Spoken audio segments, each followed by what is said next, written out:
من लिसानी यफ़क़हू क़ौली। अल्हम्दुलिल्लाह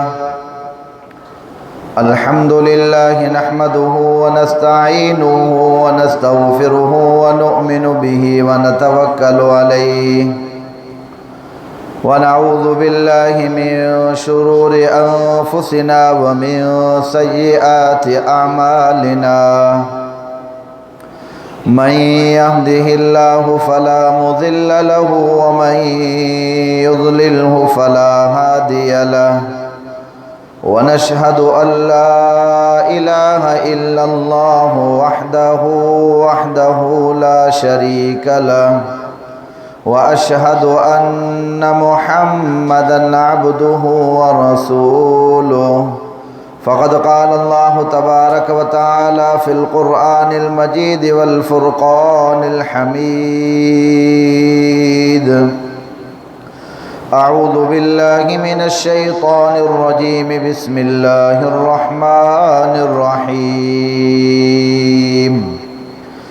इन्नल्लाहा इंदहु इल्मुस साअह व युनज़्ज़िलुल गैस व यअलमु मा फ़िल अर्हाम व मा तदरी नफ्सुम माज़ा तक्सिबु गदा व मा तदरी नफ्सुम बिअय्यि अर्ज़िन तमूत।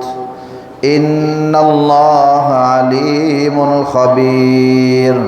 सदक़ल्लाहुल अलीयुल अज़ीम व बल्लगना रसूलुहुन नबियुल उम्मियुस सादिकुल अमीन व नहनु अला ज़ालिका लमिनश शाहिदीन वश्शाकिरीन वल्हम्दुलिल्लाहि रब्बिल आलमीन। इन्नल्लाहा व मलाइकतहु युसल्लूना अलन नबी या अय्युहल्लज़ीना आमनू सल्लु अलैहि व सल्लिमू तस्लीमा। सब दोस्त दिली मोहब्बत से बाआवाज़ बुलंद दुरूद शरीफ पढ़ो। अल्लाहुम्मा सल्लि अला मुहम्मद व अला आलि मुहम्मद कमा सल्लैता अला इब्राहीम व अला आलि इब्राहीम इन्नका हमीदुम मजीद।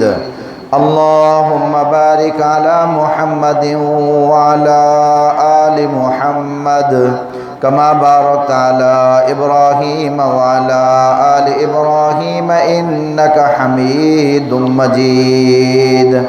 काबिल सद एहतराम अज़ीज़ान गिरामी बिरादरान इस्लाम मुजाज़ीज़ भाइरों दोस्तों एं बुज़ुर्गों, अल्लाह रब्बुल आलमीन जा करोड़ा एहसानात, अल्लाह जो फ़ज़ल, अल्लाह जो रहम, अल्लाह जी बाज जैं अल्लाह ताला तवाएं असां के ये बेहतरीन अज़ीमुशान महफ़िल मजलिस नसीब फरमाई है। मावा जालू अल्लाह ताला जे कलाम मुक़द्दस क़ुरान मजीद फ़ुरक़ान हमीद मजा हिकड़ी आयत सिपारो 21 सूरत जो नालो सूरतुल लुक़मान पढ़ी है। रब खां दुआ है अल्लाह तबारक व तआला मूंखे न क़ुरान मजीद जी आयतुनि खे सही तरीक़े सां सम्झाइण जी तौफ़ीक़ अता फ़रमाए। सम्झण ऐं सम्झाइण खां बाद अल्लाह ताला पूरी दुनिया के मुसलमानन के इन क़ुरान मजीद जे मथां ज़िंदगी गुजारण जी तौफ़ीक़ अता फ़रमाए, अमल करण जी तौफ़ीक़ अता फ़रमाए। रसूलुल्लाह सल्लल्लाहु अलैहि वसल्लम फ़रमायो, क़यामत का अॻ में माण्हुनि जो जेके नेक माण्हू हूंदा, नेक साले माण्हू हूंदा, तक़रीबन अल्लाह तबारक व तआला उन्हनि जा ख्वाब सचा कंदो।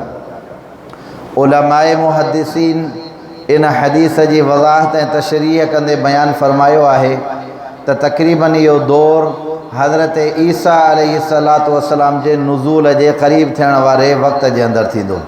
यानी तव्हां असांजो अक़ीदो आहे सरकार दो जहां हज़रत मुहम्मद मुस्तफ़ा अहमद मुश्तबा सल्लल्लाहु अलैहि वसल्लम फ़रमायो त क़यामत खां अॻ में हज़रत ईसा अलैहिस्सलातु वस्सलाम जो नुज़ूल थींदो। त उलमाए मुहद्दिसीन शारिहीन हदीस लिखंदा त रसूलुल्लाह सल्लल्लाहु अलैहि वसल्लम जेको इहो बयान फ़रमायो त जेके अक्सर नेकोकार माण्हू हूंदा उन्हनि जा ख्वाब सचा थींदा। इन मां मुराद हज़रत ईसा अलैहिस्सलातु वस्सलाम जे नुज़ुल थियण जे बिल्कुलु क़रीब वारे ज़माने जे अंदरि इहो मामिलो थींदो। ख्वाब वारो मामिलो इहा दुनिया ही हिकिड़ी अलॻि आहे, सिस्टम ही हिकिड़ो अलॻि आहे। इल्म आहे, बेहतरीन ऐं ज़बरदस्त फ़न आहे।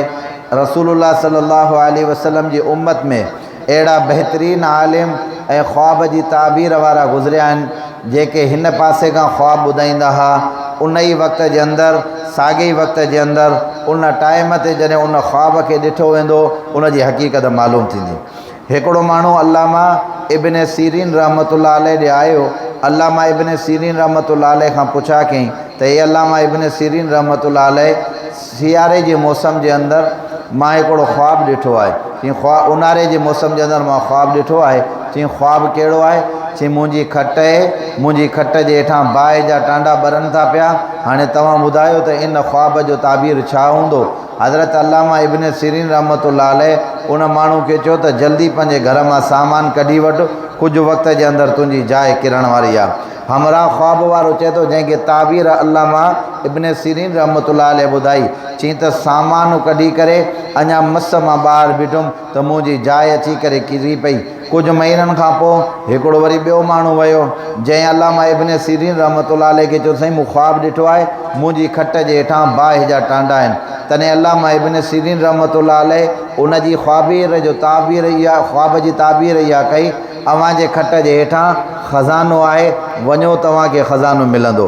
हमरा चए थो जॾहिं उन खट जे हेठां मां खोटियो त वाक़ई मूंखे ख़ज़ानो मिलियो। हिकिड़ो हमरा इन ॿिन्ही ख्वाबनि जे बयानु करण जे टाइम में अल्लामा इब्न सीरीन जो ख़ादिम उन सां गॾु हुयो। तंहिं अल्लामा इब्न सीरीन रहमतुल्लाह अलैह खां सवाल कयो, चए साईं इहो साॻियो ई ख्वाब आहे? अॻिले जॾहिं माण्हू ॾिठो तव्हां हुनखे चयो त तुंहिंजी जाइ रहंदी, हिन माण्हू खे तव्हां चयो त तुंहिंजी खट जे हेठां ख़ज़ानो आहे। इहो ॻाल्हि सम्झ में कंहिं क़िस्म जी न आई। अॻिले माण्हू जे लाइ बि ख्वाब इहो ई हुजणु खपे हा। तंहिं ते अल्लामा इब्न सीरीन रहमतुल्लाह अलैह फरमायो, ख्वाब जी ताबीर जो इल्मु हीउ वॾे में वॾो ऊनो इल्मु आहे। दलाइल हूंदा आहिनि जेके ॾेई करे उन माण्हू खे सम्झायो वेंदो आहे। जंहिं अॻिले माण्हू ख्वाब ॾिठो उन ऊन्हारे जे अंदरि ख्वाब ॾिठो, हिकु ऊन्हारे जी तपश ऐं गर्मी हुई, ॿियो उन जॾहिं ख्वाब ॾिठो त बाहि जा टांडा ॾिना अथई। हाणे जॾहिं गर्मी खे पाण में टच कबो आहे ऐं मिलाइबो आहे त गर्मी सां ॿधिजी करे उहा शइ घणी तपश जे करे फाटी पवंदी आहे। जंहिंमां मूंखे इहो दलील सम्झ में आयो, तॾहिं उनखे चयुमि त तुंहिंजी जाइ किरण वारी आहे, वञी करे पंहिंजी जाइ ख़ाली कर। साईं ॿिए माण्हू खे तव्हां चयो त तव्हांजे खट जे हेठां ख़ज़ानो आहे, चई इन जेको ख्वाब ॾिठो उहो सियारे जी मौसम जे अंदरि ॾिठो आहे। सियारे जी मौसम जे अंदरि बाहि नेमत हूंदी आहे, माण्हू बाहि ॿारे करे पंहिंजा हथ सेकींदो आहे, माण्हू उन मां राहत हासिलु कंदो आहे, माण्हू उन मां सुकून हासिलु कंदो आहे।